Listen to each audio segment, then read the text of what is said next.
कमला से मेरी शादी 1 साल पहले हुई थी। उसकी छोटी बहन सालू उस समय 17 साल की थी। वह कमला से ज्यादा खूबसूरत थी, चंचल भी बहुत थी। कमला से शादी तय होने के पहले मैं अगर उसे देख लेता तो उसी से शादी करता। मैंने कमला से शादी तो कर ली, मगर सालू को पाने की इच्छा मन में रह गई थी। वैसे भी कहावत है कि साली आधी घरवाली होती है। मेरे दोस्तों ने इसकी पुष्टि भी की थी। उन्होंने मुझे बताया था कि उनके भी अपनी सालियों से नाजायज रिश्ते हैं। मैंने तय कर लिया था कि कोशिश करूंगा तो मैं भी सालू को पालूंगा। सालू ने शादी के दिन मेरी खातिरदारी में कोई कमी नहीं की थी। मेरे साथ वह बराबर बनी रहती थी। वह कभी हंसी मजाक करती थी तो कभी छेड़छाड़। सालू ने बातों बातों में यह भी कह दिया था, आप इतने हैंडसम हैं कि मैं आप पर फिदा हो गई हूँ। अगर मैं आपको पहले देख लेती तो झटपट आपसे शादी कर लेती, दीदी को पता भी नहीं चलने देती। मैंने भी झट से कह दिया था, चाहो तो अब भी तुम मुझे अपना बना सकती हो, तुम्हारी दीदी को पता भी नहीं चलेगा। उसने भी मुस्कुराते हुए कह दिया था, ऐसी बात है तो किसी दिन आपको अपना बना लूंगी। पता नहीं सालू ने मजाक में यह बात कही थी या दिल से, मगर मैंने उसकी यह बात दिल में बैठा ली थी। एक पत्नी से जो सुख मिलने चाहिए वे तमाम सुख कमला से मुझे मिले। वह मेरी छोटी छोटी जरूरतों का भी ख्याल रखती थी। इसके बावजूद मैं सालू को पाने की तमन्ना दिल से निकाल नहीं पाया। एक बार फोन पर मैंने कहा था कि किसी बहाने से तुमसे मिलने मुंबई आ जाऊं, तो उसने जवाब दिया था, आ जाते तो अच्छा होता, मेरे दिल को भी करार मिल जाता। मगर ऐसे में मामा मामी को शक भी हो सकता है, इसलिए थोड़ा इंतजार कीजिए। मौका देखकर मैं खुद ही कोलकाता आ जाऊंगी। उसके बाद मैंने कभी मुंबई जाने का विचार नहीं किया। दरअसल मैं नहीं चाहता था कि मेरे चलते सालू की बदनामी हो। इसी तरह 1 साल बीत गए। एक दिन अचानक सालू ने फोन पर कहा, जीजा जी अब आपके बिना रहा नहीं जाता, हफ्ते भर बाद में आपके पास आ रही हूँ। मैं खुशी से खिल उठा। सालू 12वीं पास कर कॉलेज में चली गई थी। वह गर्मी की छुट्टियों में कोलकाता आ रही थी। 1 हफ्ते बाद सालू आई। उसे रिसीव करने में अकेले ही रेलवे स्टेशन पहुंच गया था। वह पहले से ज्यादा खूबसूरत हो गई थी। उसकी खूबसूरती देखकर मेरे मुंह से लार टपक गई। मुझसे रहा नहीं गया तो उससे कह दिया, तुम तो पहले से ज्यादा खूबसूरत हो गई हो, तुम्हें चूम लेने का मन करता है। रास्ते पर ही चूमेंगे क्या, पहले घर तो पहुंचिए, कहकर सालू ने मुस्कान बिखेर दी। घर पहुंचने के बाद उससे अकेले में मिलने का मौका नहीं मिला। वह अपनी बहन के साथ चिपक सी गई थी। उस रात मुझे ठीक से नींद नहीं आई। रात भर यही सोचता रहा कि जब सालू के साथ हम बिस्तरी करूंगा तो वह कितना सुखद पल होगा। रात भर जागे रहने के चलते मेरी आंखें लाल हो गई थी। सुबह बाथरूम से बाहर आया तो सालू से सामना हो गया। मेरी तरफ देखते हुए उसने कहा, क्या बात है जीजा जी, आपकी आंखें लाल हैं, क्या रात में नींद नहीं आई? नहीं, रात भर तुम्हारी याद आती रही। मेरी क्यों, दीदी तो आपके साथ थी। आप मुझसे जो चाहते हैं वह दीदी भी तो दे ही सकती है, फिर मेरे लिए क्यों परेशान हैं? देखो सालू, फालतू की बातें मत करो। तुम अच्छी तरह जानती हो कि मैं तुम्हें पाना चाहता हूँ। जब तक तुम्हें पा नहीं लूंगा मुझे चैन नहीं मिलेगा। मैंने सालू को बाहों में लेना चाहा तो वह बिजली सी तेजी के साथ बाथरूम में चली गई और झट से भीतर से दरवाजा बंद कर लिया। फिर अंदर से वह बोली, मुझे पाने के लिए सही मौका आने दीजिए जीजा जी, मैं खुद अपने आप को आपके हवाले कर दूंगी।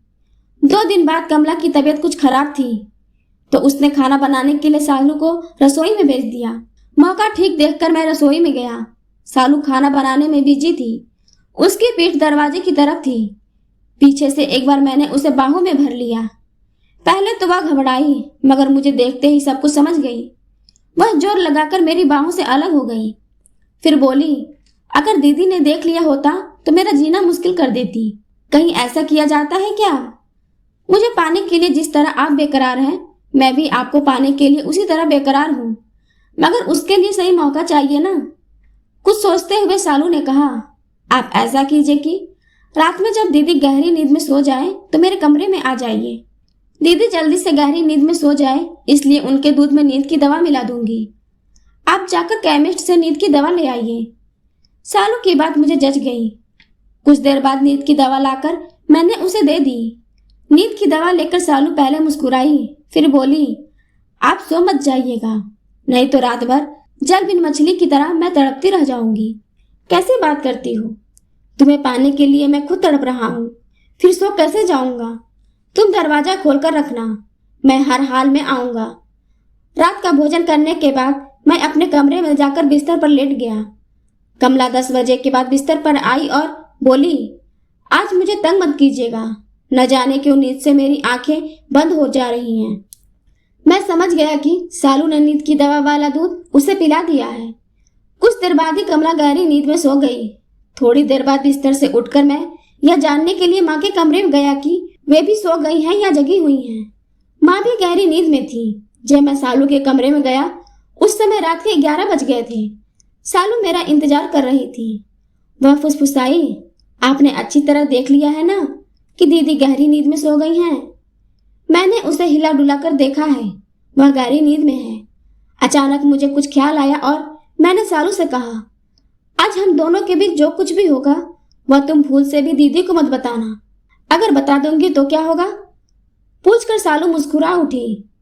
तुम बेवकूफ हो क्या? हम बिस्तरी की बात किसी को नहीं बताई जाती। अगर तुम्हारी दीदी को पता चल गया तो तुम्हारी तो बेइज्जती होगी ही, मुझे भी नहीं छोड़ेगी। वह पूरे मोहल्ले में मुझे बदनाम कर देगी। मैं सिर उठाकर चल नहीं पाऊंगा।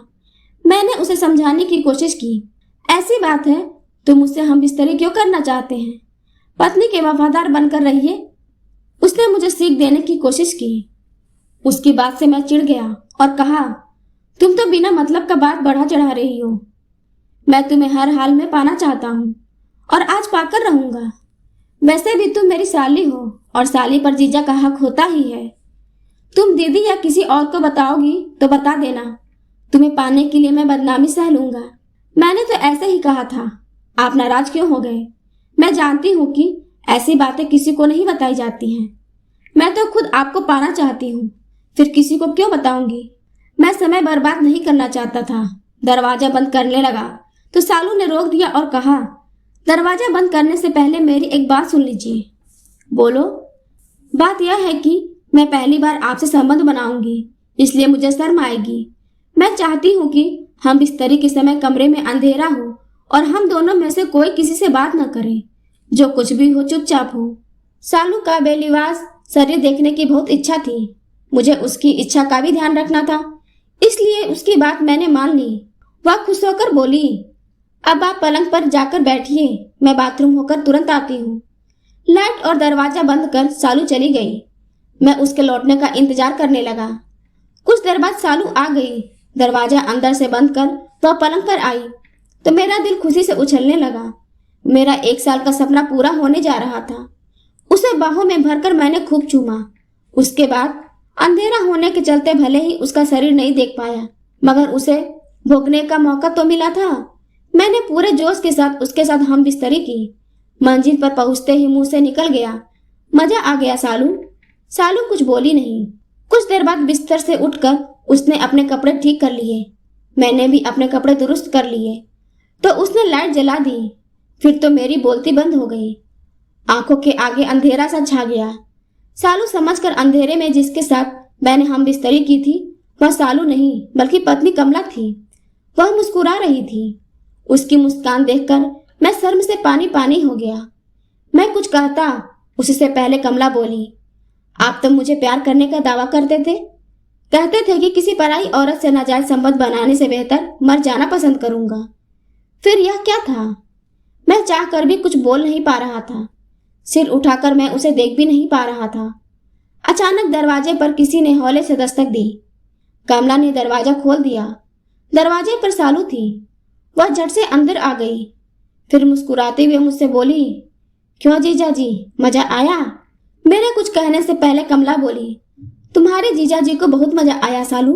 सच जीजा जी? मैं कुछ बोल नहीं पाया, मगर यह समझ गया कि सब सालू और कमला की मिली भगत है। मेरे नजदीक आकर सालू बोली, आप तो साली को आधी घरवाली समझते थे, फिर आपने शर्म से सिर क्यों झुका लिया? फिर वह मुझे समझाते हुए बोली, देखिए जीजा जी, साली को आधी घरवाली समझकर उसके साथ नाजायज संबंध बनाने की सोच छोड़ दीजिए। पत्नी को इतना प्यार कीजिए कि उसी में आपको हर दिन एक नया शरीर मिलने का एहसास होगा, जैसा कि आज आपने महसूस किया। कुछ देर चुप रहकर सालू ने कहा, मैंने दीदी के साथ मिलकर आपको जो सबक सिखाया उसके लिए माफ कर दीजिएगा। दरअसल बात यह थी कि जब मुझे एहसास हो गया कि आप मेरा जिस्म पाना चाहते हैं तो एक दिन मैंने आपका इरादा दीदी को बताया। दीदी को मेरी बात पर यकीन नहीं हुआ। उन्हें आप पर पूरा यकीन था। उन्होंने मुझसे कहा कि आप मर जाएंगे मगर किसी पराई औरत से संबंध नहीं बनाएंगे। उसके बाद मैंने दीदी को सबूत देने का फैसला कर लिया। यह बात साबित करने के लिए ही मुझे मुंबई से कोलकाता आना पड़ा। मैं सब कुछ समझ गया था। गलती के लिए पत्नी और साली से माफी मांगनी पड़ी। पत्नी का मैंने विश्वास तोड़ा था, इसलिए वह मुझे माफ नहीं करना चाहती थी, मगर सालू के समझाने पर माफ कर दिया। मुझे माफी मिल गई तो सालू से पूछा, मैं यह नहीं समझ पाया कि कमरे में तुम्हारी दीदी कब और कैसे आई। मैंने दीदी को अपनी सारी योजना बता दी थी। उन्हें नींद की दवा नहीं दी गई थी। जब आप दीदी को छोड़कर मेरे पास आए थे उस समय वे जगी हुई थी। आपको कमरे में बैठाकर मैं बाथरूम के बहाने गई और दीदी को भेज दिया। अंधेरा होने के चलते आपको जरा भी शक नहीं हुआ कि साली है या घरवाली। उम्र में सालू मुझसे छोटी थी, मगर उसने मुझे ऐसा सबक सिखाया कि उसकी चतुराई पर मैं गर्व किए बिना नहीं रह सका। सालू की सूझबूझ से मैं अपने चरित्र से गिरने से बच गया था। अगर आपको वीडियो पसंद आया तो वीडियो को लाइक करें, सब्सक्राइब करें और कमेंट करना ना भूलें।